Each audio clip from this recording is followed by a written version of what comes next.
The stale metallic tang of rotting vegetables and damp cardboard assaulted Sarah's nostrils, a vile perfume in the sudden shocking blackness. One moment, she had been wrestling with the awkward green bin, its wheels catching on the uneven driveway edge. The next, a vicious shove from behind had sent her tumbling, her pregnant belly somehow avoiding a direct impact, but her balance utterly lost.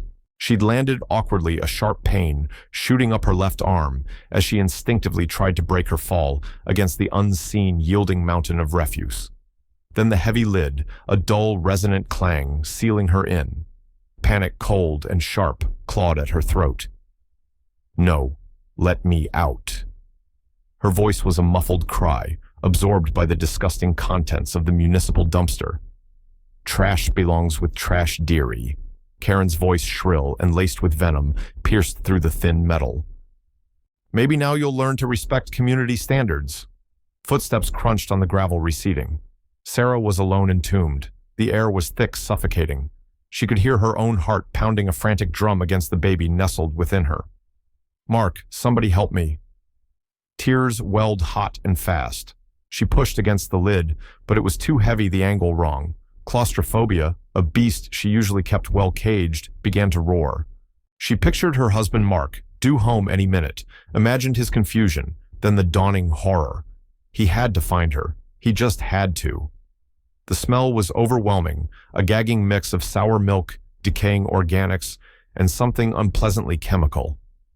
She focused on breathing, trying to stay calm for the baby, her hand protectively cradling her stomach. Every small sound outside the bin, a distant car, a dog barking, was a spike of desperate hope, then a fresh wave of despair when it faded. How long would it take?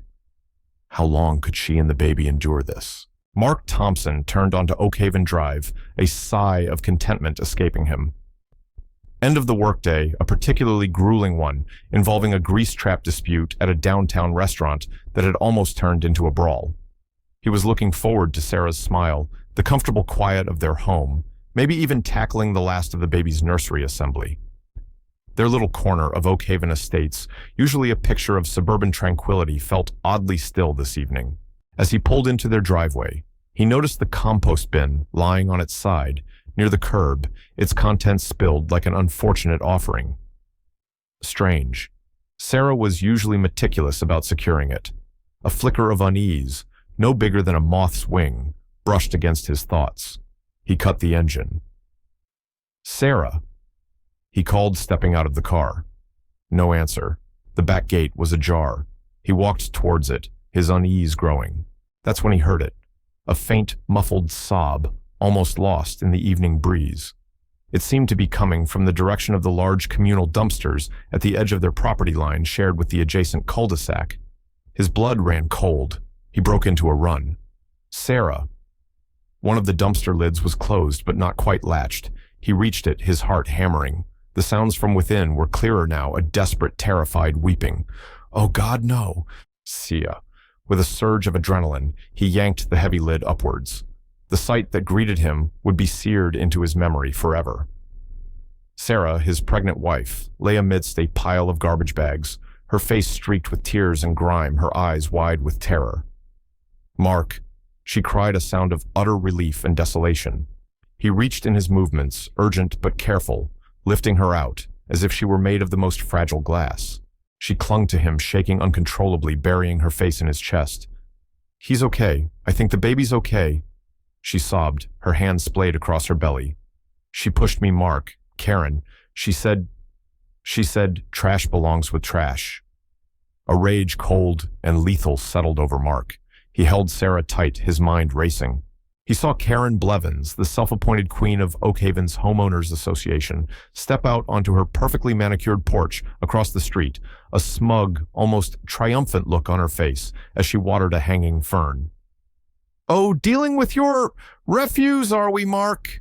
Karen called out, her voice, carrying clearly in the still air, dripping with condescension. Mark gently eased Sarah to stand beside him, his arm a steel band around her. He took out his phone, his fingers surprisingly steady as he dialed 911. "Karen," he said, his voice deceptively calm, each word precise. "You just assaulted my pregnant wife. You trapped her in a municipal waste container." He paused, letting his next words sink in, watching her smugness begin to falter. "I'm Inspector Thompson, Municipal Waste Regulatory Division. And aside from the very serious assault charge you're about to face, you're also in violation of several city codes regarding interference with lawful waste disposal and creating a public nuisance." Karen's perfectly plucked eyebrows shot up. The watering can clattered from her hand onto the porch tiles. "Inspector, what nonsense is this?" "No nonsense at all, Karen," Mark said as he began speaking to the dispatcher. "The police are on their way, and I can assure you I take both trash and justice very seriously." The flashing blue and red lights arrived with startling speed, slicing through the twilight. Neighbors drawn by the commotion began to emerge from their homes, their faces etched with curiosity and concern. Sarah, though still shaken, managed to give a coherent statement to a kind-faced female officer, recounting Karen's words, the shove, the terrifying darkness. Paramedics arrived, their calm professionalism a soothing balm as they gently examined Sarah, their expressions reassuring as they listened for the baby's heartbeat. It was strong, a tiny, resilient rhythm against the backdrop of chaos. They recommended a full checkup at the hospital just to be safe. Karen, meanwhile, was a study in indignant denial. She fell. "The woman is clumsy, a danger to herself. I merely pointed out her compost bin was incorrectly placed. This is harassment. He's abusing his position." She shrieked at the officers, her voice escalating with each denial. Mark standing a little apart with the senior officer, Detective Miller calmly presented the facts, his voice never rising, his gaze steady. He pointed to the scuff marks on the dumpster where Sarah had tried to find purchase, the disturbed gravel indicating a struggle, not a simple fall. He described Karen's parting words. Detective Miller listened intently, his eyes moving from Mark to the still ranting Karen, then to the pale but composed Sarah. "Mrs. Blevins," he said, finally his voice firm, cutting through her tirade. "Based on the victim's statement and the apparent circumstances, you're being placed under arrest for assault. You have the right to remain silent." The click of handcuffs around Karen Blevins' wrists echoed in the suddenly quiet street. Her face, moments before flushed with rage, was now a mask of stunned disbelief and dawning fear. The neighborhood, watch a silent collective witness, absorbed the scene, some with shock, others with a barely concealed satisfaction that Mark didn't miss. This was not the first time Karen had terrorized someone, but it was the first time her actions had such immediate public consequences. As Karen was led to the patrol car, still protesting her innocence, Mark held Sarah close to the image of her trapped in that bin, a fresh, raw wound.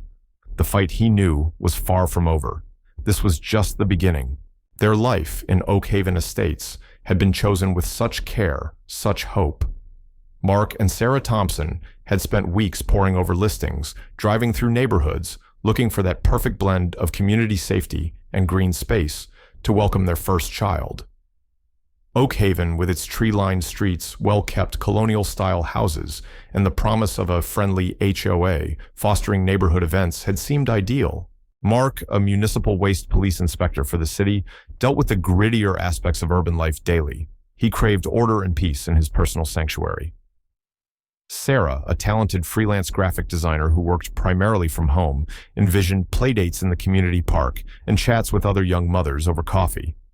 They found a charming two-story house on a quiet cul-de-sac, its backyard bordering a small wooded preserve. They spent their first few months blissfully nesting, painting the nursery in soft yellows and greens, assembling a crib, and dreaming of the future. Mark's job, while sometimes stressful, was one he took pride in. He ensured compliance with waste management regulations, investigated illegal dumping, and educated businesses and residents on proper disposal. It wasn't glamorous, but it was vital for the city's health and environment. He rarely discussed the specifics of his work with neighbors, preferring to keep his professional and private lives separate. Sarah, meanwhile, found small commissions, her artistic flair adding beauty to local business brochures and community newsletters. Their first encounters with Karen Blevins, the undisputed president of the Oak Haven Homeowners Association, had been deceptively benign. At the welcome coffee organized by the HOA, an event Karen presided over like a minor potentate. She had been effusive, if a little officious, outlining the myriad rules and regulations that kept Oakhaven a premier residential community. Mark had noted the exhaustive list of bylaws, some bordering on the absurd. Specific shades of paint for front doors, mandated lawn heights to the quarter-inch prohibitions on certain types of flowers deemed too wild. The red flags initially dismissed as eccentricities began to flutter more insistently. There was the public dressing down Karen gave old Mrs. Henderson for her slightly overgrown rose bushes during a particularly brutal summer heat wave when water restrictions were in place. Aesthetics, my dear Agnes, are paramount. We can't let standards slip, drought or no drought, Karen had declared, her voice carrying across several lawns. Then came the passive-aggressive email chain about wind chimes initiated by Karen, who found their gentle tinkling an assault on the auditory peace of the neighborhood. Sarah's attempt to join the community garden project had been met with Karen's subtle but persistent critiques of her planting choices and organic pest control methods, labeling them unconventional and potentially non-compliant. Mark and Sarah, eager to fit in and avoid conflict, had tried their best to adhere to the visible rules, often rolling their eyes in private at Karen's micromanagement. Mark, with his professional knowledge of bylaws and city ordinances, often recognized that Karen was either overstepping her authority or simply inventing rules to suit her whims. He'd made a mental note of a few instances where HOA directives seemed to contradict municipal codes, particularly around waste collection and common area maintenance, but had decided not to pick a fight. He wanted peace, especially with Sarah pregnant. He couldn't have known that Karen's obsession with control would soon fixate on them with such venomous intensity. Their quiet happiness, their anticipation for their new arrival, seemed to be an affront to her carefully curated, rigidly controlled world.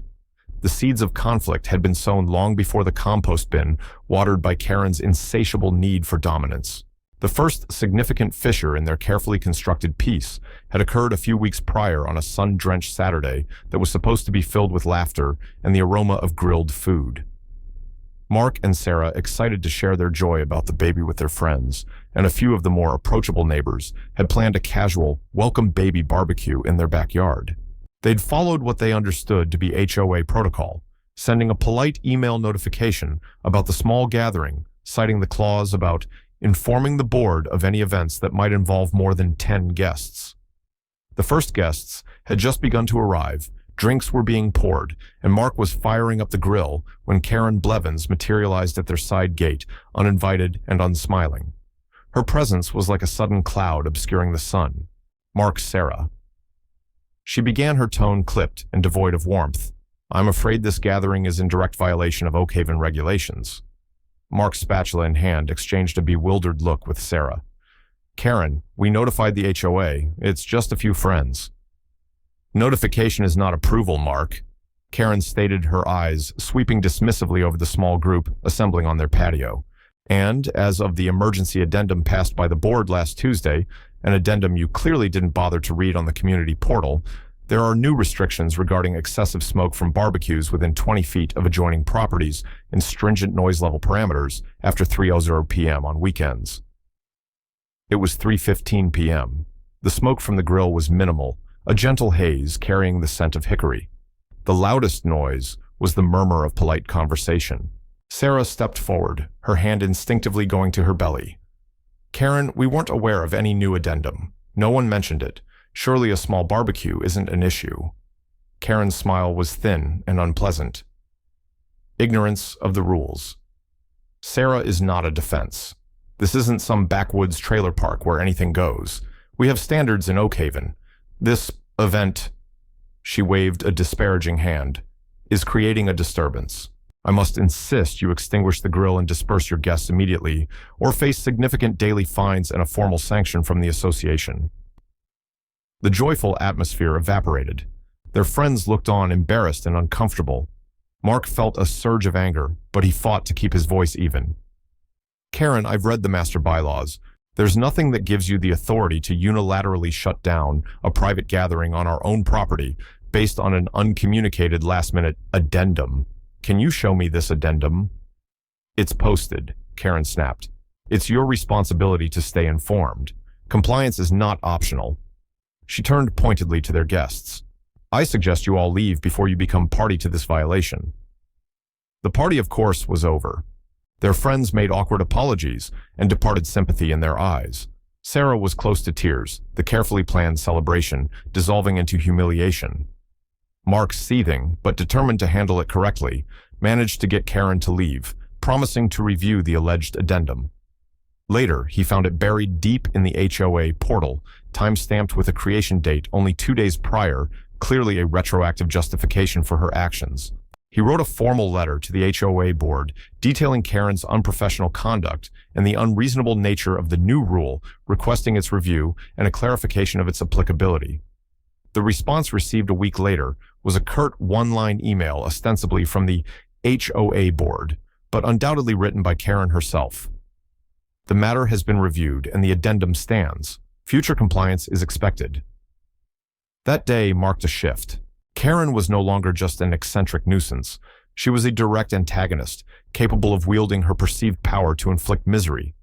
The joy of their impending parenthood felt tainted by her arbitrary malice. The dumpster incident, Mark realized with a chilling clarity, was not an isolated act of madness, but a deliberate, cruel escalation. In the days following Karen's arrest and subsequent release on bail, a tense, unnatural quiet settled over Oakhaven Drive. Sarah, after a thorough examination at the hospital, was declared physically unharmed, and the baby's vital signs remained strong. The doctors, however, had been firm about the need to avoid stress, a prescription that seemed almost laughably impossible under the circumstances. The trauma of the dumpster incident lingered a shadow in Sarah's eyes, a new fragility in her movements. She startled at loud noises and found herself looking over her shoulder whenever she stepped outside. Karen Blevins, far from being chastened, was incandescent with rage. Her brief incarceration had been a profound humiliation, and she was determined to exact revenge. Armed with an expensive shark-like lawyer, she immediately went on the offensive. A carefully crafted email full of righteous indignation and selective omissions landed in the inboxes of every Oakhaven resident. In it, Karen painted herself as the victim of a malicious attack by an unstable Sarah Thompson, who had aggressively confronted her over a minor bylaw reminder and then fabricated a ridiculous story of assault. Mark, she alleged, was abusing his obscure city position to intimidate and harass a dedicated community volunteer. Satu, the smear campaign was insidious. Some neighbors, already cowed by Karen's long reign, offered her hushed words of support or simply avoided Mark and Sarah altogether.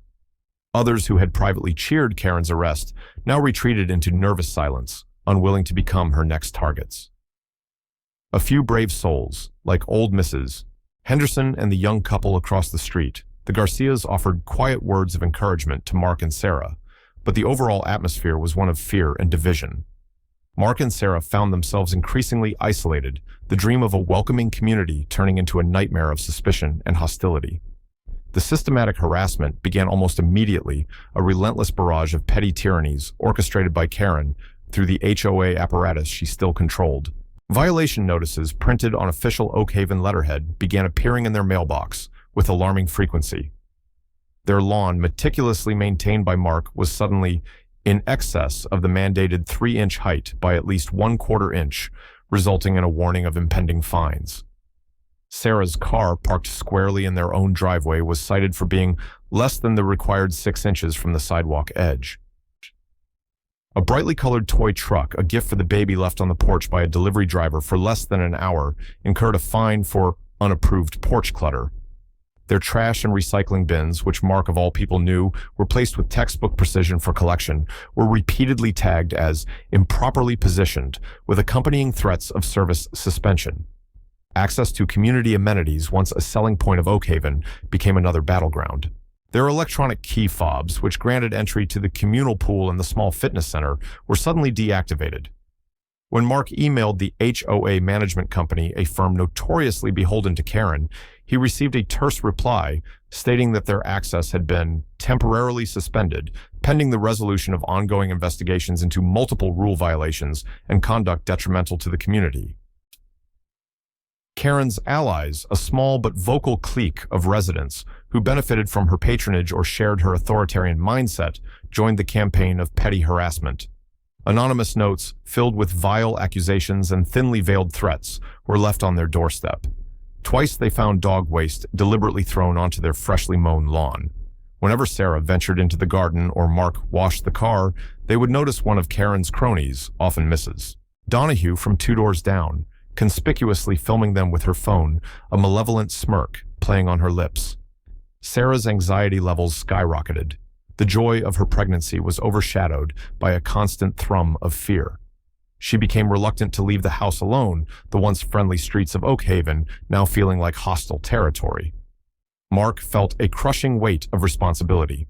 He was trying to navigate the legal labyrinth of Karen's assault charge, support his increasingly fragile wife, prepare for the baby's arrival, and now fend off this relentless siege. His protective instincts warred with his training, which dictated a calm, evidence-based approach. But Karen was fighting dirty, and the emotional toll on his family was becoming unbearable. He knew he had to do something to break this suffocating hold Karen had on their lives and on the entire community. The situation escalated dramatically when Karen, not content with turning their home life into a fortress under siege, decided to attack Mark professionally.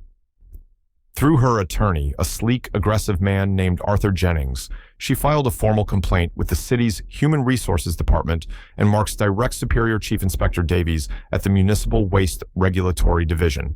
The complaint was a masterpiece of malicious distortion, accusing Mark of a litany of fabricated offenses.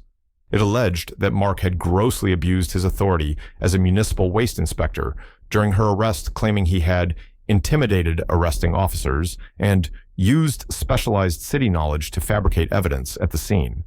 This despite the fact that Mark had been the one to call 911 and had spoken primarily to Detective Miller, who was clearly in charge.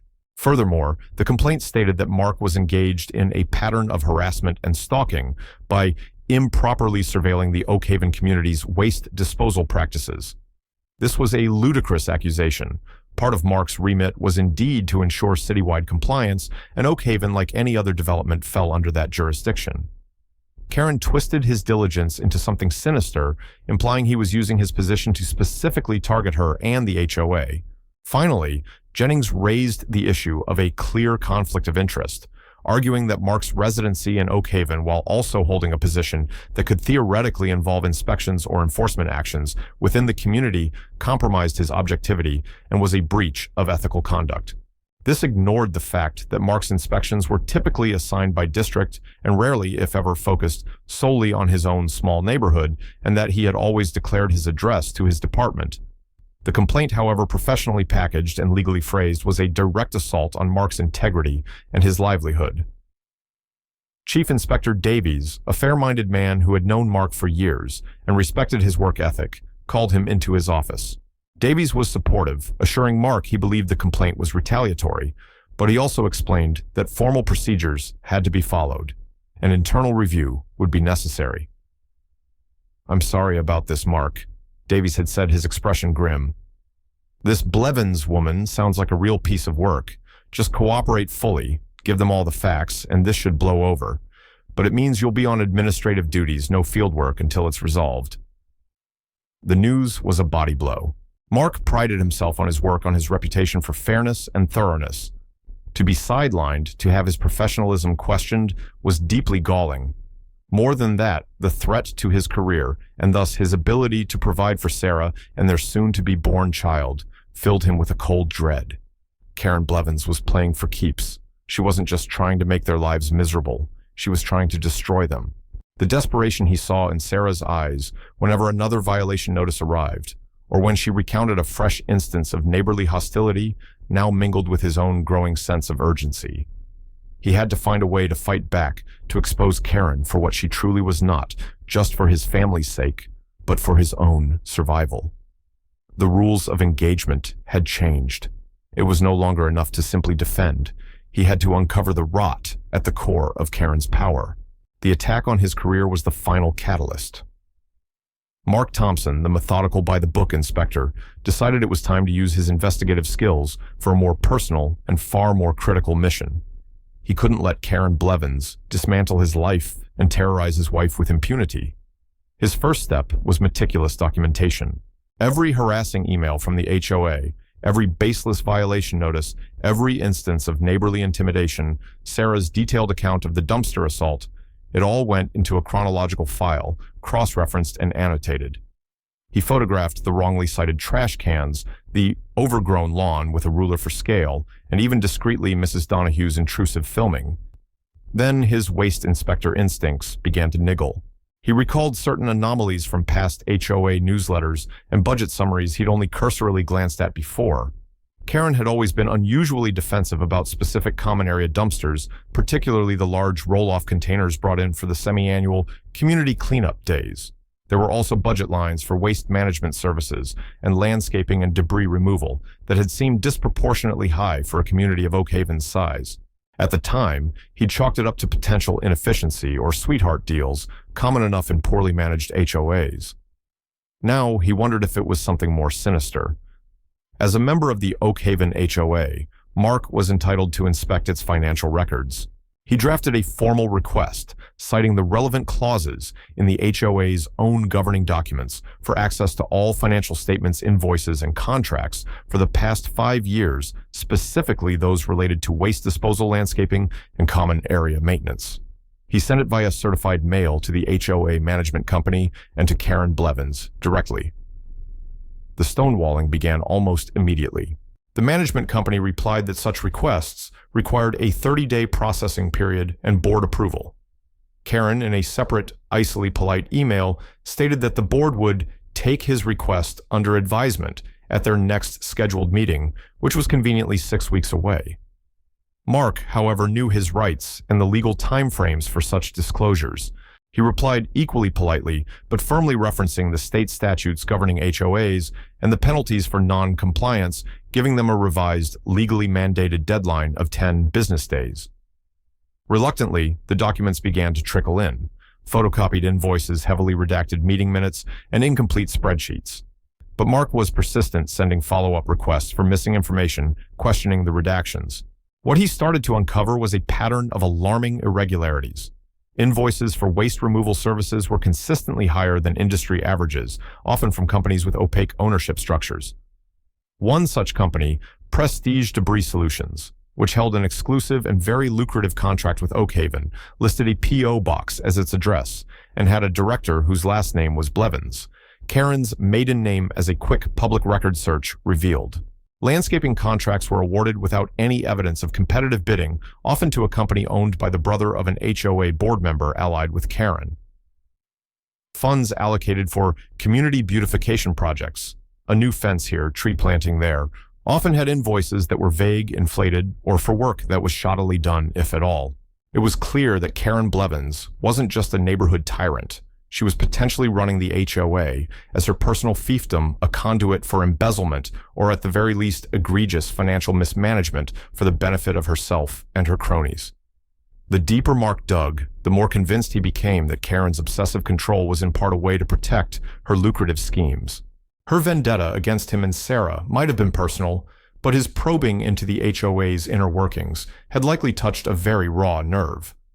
Just as he was piecing together the financial puzzle, an unexpected ally emerged. Mr. Alastair Henderson, the elderly resident whom Karen had publicly shamed over his rose bushes and later strong-armed in a property line dispute, had been watching Mark's quiet, determined struggle with a knowing eye. He had seen Mark meticulously collecting his mail, often finding violation notices, his face set in grim lines. He'd witnessed Sarah's increasing retreat from public view. One evening, as Mark was returning from a late night reviewing documents, Mr. Henderson approached him, a nervous energy about him. "Mr. Thompson," he began, his voice a low quaver. I may have something that could help you against her."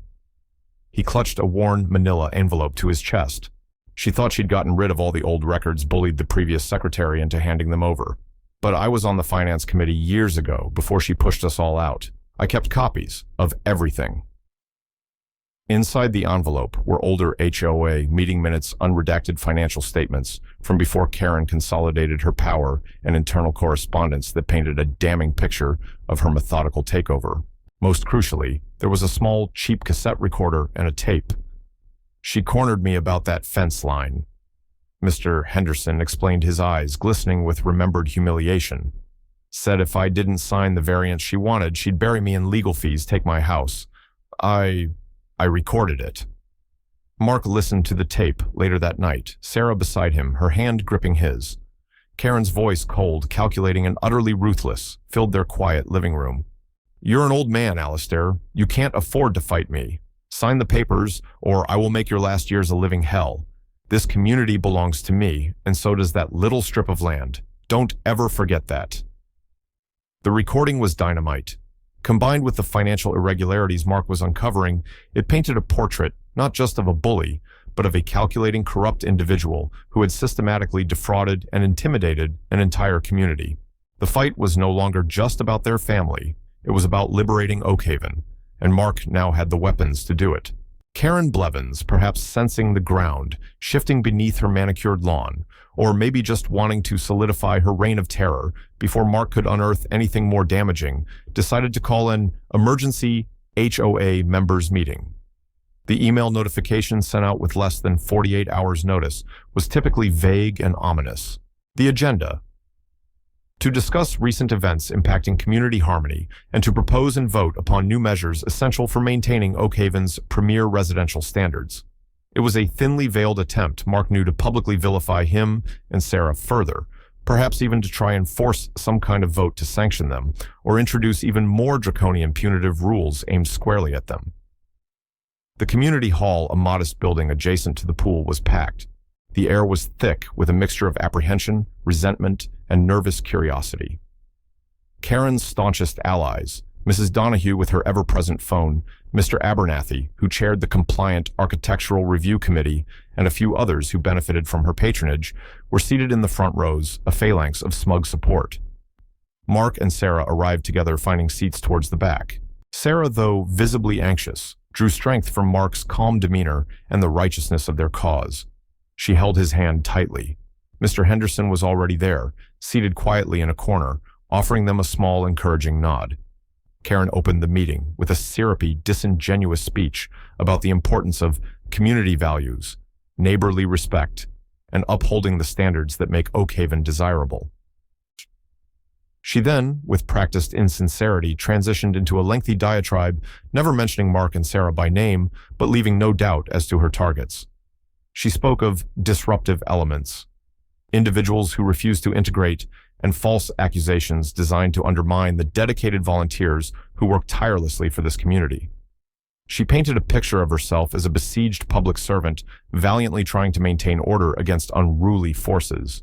Finally, she proposed a new set of bylaws: increased fines for all violations, the power for the board to place liens on properties for unpaid fines more rapidly, and a community conduct clause so vaguely worded it could be used to punish anyone for anything Karen deemed inappropriate.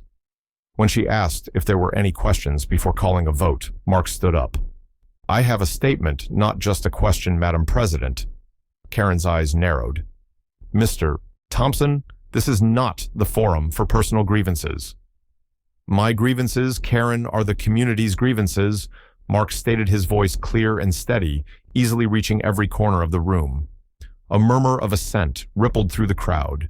Several residents, emboldened by his stand, or perhaps by Mr. Henderson's quiet lobbying before the meeting, called out, "Let him speak." Reluctantly, Karen gestured for him to proceed, a tight, unpleasant smile fixed on her face. Mark walked to the small lectern. He didn't raise his voice. He didn't need to. He began by calmly, methodically, and factually dismantling Karen's earlier insinuations, addressing the harassment his family had endured, referencing dates, specific violation notices, and the clear pattern of targeted persecution. He spoke of the dumpster incident, Sarah's terror, and Karen's callous words. Sarah, listening, squeezed his hand, tears in her eyes, but a new strength in her gaze. Then Mark shifted gears. "But this pattern of abuse, this disregard for decency and fairness, isn't just about my family. It's about how this entire community has been managed, or rather mismanaged, for years. It's about where our HOA dues your hard-earned money have actually been going." He produced a folder. He spoke of inflated invoices from Prestige Debris Solutions, revealing its connection to Karen's maiden name. He detailed the no-bid landscaping contracts awarded to the brother of board member Abernathy, who shifted uncomfortably in his seat.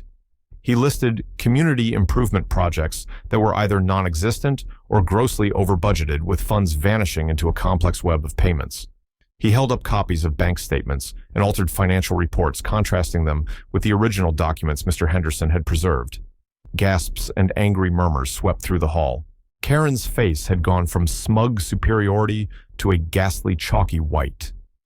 "These are outrageous lies," she sputtered. "Fabrications he's trying to deflect from his own clear misconduct and his wife's instability." At that moment, Mr. Henderson stood up, his frail body trembling slightly, but his voice surprisingly firm. "It's not a lie, Karen. I lived through your threats, and I have the proof." He held up the small cassette recorder. "I recorded you, Karen, when you threatened to take my home if I didn't sign over that land variance for your friend." Mark nodded to Mr. Henderson, then pressed a button on a small digital recorder connected to the hall's speaker system. Karen's voice, cold and menacing, filled the room. "You're an old man, Alistair. Sign the papers, or I will make your last years a living hell. This community belongs to me." The effect was electrifying. The room erupted. Residents who had long suffered under Karen's reign in silence found their voices. Mrs. Garcia stood up, tears streaming down her face.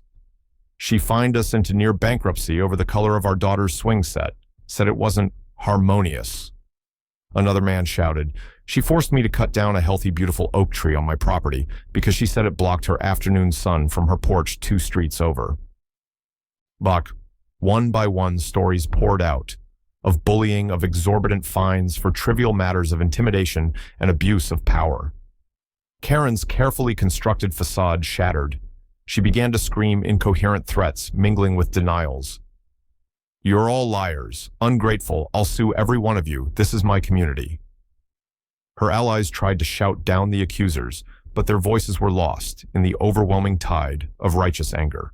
At the height of the pandemonium, the main doors at the back of the hall swung open.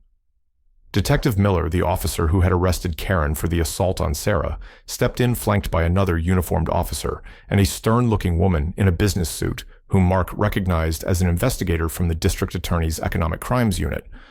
Mark had earlier that day presented his and Mr. Henderson's findings to them, and they had evidently decided the HOA meeting was an event they couldn't miss. Detective Miller's voice cut through the noise like a blade. "Karen Blevins." Karen froze, her hysterical tirade cut short, her wild eyes fixed on the detective. "Ma'am." Miller continued his tone, all business, based on new and significant evidence presented to the district attorney's office concerning multiple allegations of felony fraud, embezzlement, and witness intimidation.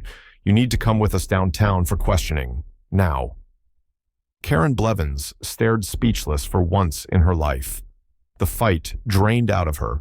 Her shoulders slumped, and she seemed to shrink before their eyes, collapsing into her chair, a broken, defeated woman. The reign of Oakhaven's queen was definitively over. The downfall of Karen Blevins was swift and comprehensive. Led from the tumultuous HOA meeting in handcuffs for a second time, her protestations were feeble, her arrogance shattered. The presence of the economic crimes investigator signaled that this was far more serious than her initial assault charge. Her bail for that incident was immediately revoked due to the new, more severe charges and clear evidence of witness intimidation, particularly against Mr. Henderson. She spent the night in a city jail cell, a stark contrast to her meticulously kept Oakhaven home. The investigation that followed was thorough and far-reaching. Mark's meticulously compiled evidence, combined with Mr. Henderson's historic documents and damning recording, provided a clear roadmap for the authorities.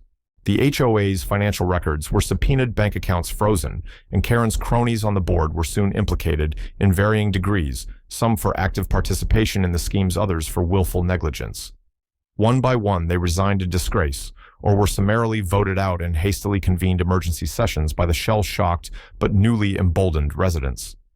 An interim board composed of respected community members, including a reluctant but resolute Mr.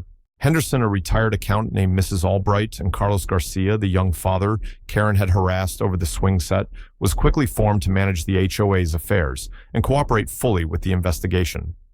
The legal proceedings against Karen were protracted and became something of a local media sensation. The HOA tyrant of Oakhaven.